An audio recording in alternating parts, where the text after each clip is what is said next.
Hi, my name's Michael Sullivan. I want to tell you an amazing God story that happened to me recently. It's the merging of two stories. Some time ago, my wife and I, on a weekly basis, we'd stop by a local Wendy's and we would get some food on the way to go to the grocery store for our weekly groceries.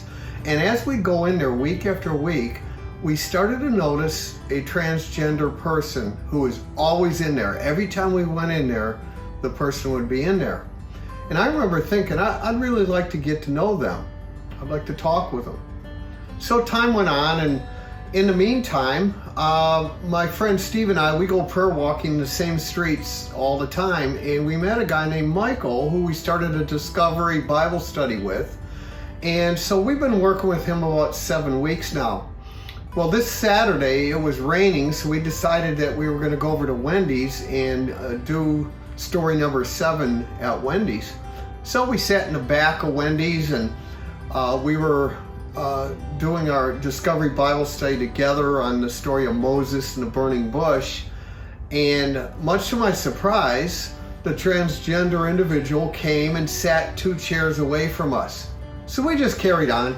I decided to go to the restroom, and right then I thought, now's the time to meet this person. So on my way back, I'm going to introduce myself and see what happens.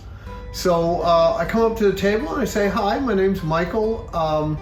I noticed that you're in here all the time." And the person acknowledged that was true.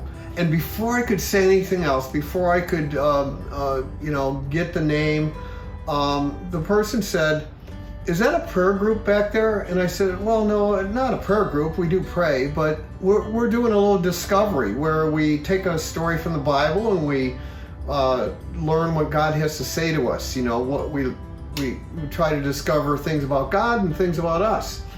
And the person told me, "Is that something I could come to? Would I be invited to come to that?" And I said, "Absolutely." And so I said, "What is your name?" Now I'm going to use a different name, but let's just call her Jill. And so I introduced her to my friends and said she wants to join us next week, and they say great. So today I texted Jill and I said, "I'm the guy that met you in Wendy's, and we're going to be there Saturday morning, 10:50 a.m. And you're welcome to join us." And so she texted me back. She said, "Thank you. I look forward to it." So I'm just here to tell you, as you go out there among the lost, God will do some amazing things if you're willing to put yourself in those situations.